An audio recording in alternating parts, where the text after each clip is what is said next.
ઉનાળો આવી ગયો છે અને સાથે સાથે કાળઝાળ ગરમી પણ લઈને આવ્યો છે. પણ અરે, ચિંતા કરવાની કોઈ જરૂર નથી.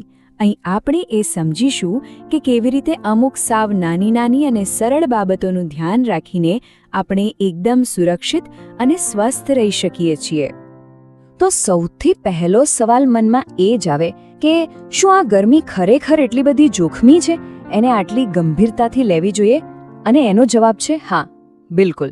કારણ કે ક્યારેક છે ને આપણને નાની લાગતી ભૂલ પણ એક મોટી મુશ્કેલીનું કારણ બની શકે છે. તો ચાલો હવે આપણે અમુક એવી સરળ પણ એકદમ અસરકારક રીતો પર નજર કરીએ જે ગરમી સામે આપણને રક્ષણ આપશે.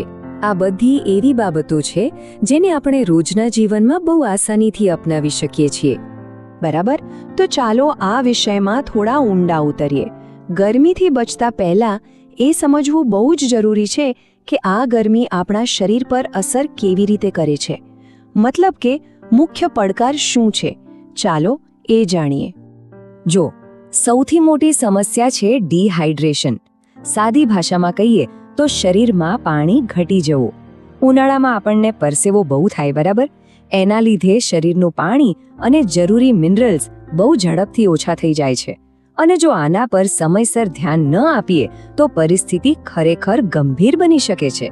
તો સવાલ એ છે કે આ ડિહાઇડ્રેશનથી બચવું કઈ રીતે? આપણી સુરક્ષાની પહેલી લાઈન અંદરથી જ શરૂ થાય છે. એટલે કે આપણે શું ખાઈએ છીએ અને શું પીએ છીએ તેના પર બધો આધાર છે. ચલો આના પર જ વાત કરીએ. સૌથી પહેલો, સૌથી સરળ અને સૌથી અગત્યનો નિયમ, પાણી. બસ પાણી પીતા રહો.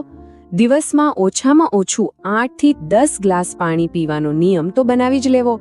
સમજી લો કે આ ગરમી સામે લડવાનો પાયો છે. આટલું કરી લીધું એટલે અડધી લડાઈ તો એમ જ જીતી ગયા. અને હા, ખાલી પાણી જ નહીં, પરસેવા વાટે જે નમક અને જરૂરી ક્ષાર શરીરમાંથી નીકળી જાય છે એને પાછા મેળવવા પણ એટલા જરૂરી છે.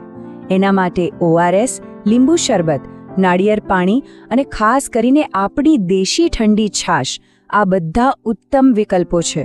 સારું, પીવાની વાત તો થઈ ગઈ, પણ ખાવામાં શું ધ્યાન રાખવું? અહીં પણ સ્માર્ટ બનવું પડશે. તરબૂચ અને કાકડી જેવા પાણીથી ભરપૂર ફળ અને શાકભાજી વધુ ખાવા જોઈએ. અને એક વાત ગાંઠ બાંધી લેવા જેવી છે, ગરમીમાં બહારનો ખુલ્લો કે વાસી ખોરાક તો બિલકુલ નહીં. એમાં બેક્ટેરિયા બહુ જ જલ્દી ફેલાય છે. ચાલો, શરીરને અંદરથી તો આપણે મજબૂત કરી દીધું. હવે વાત કરીએ બહારના વાતાવરણથી બચવાની.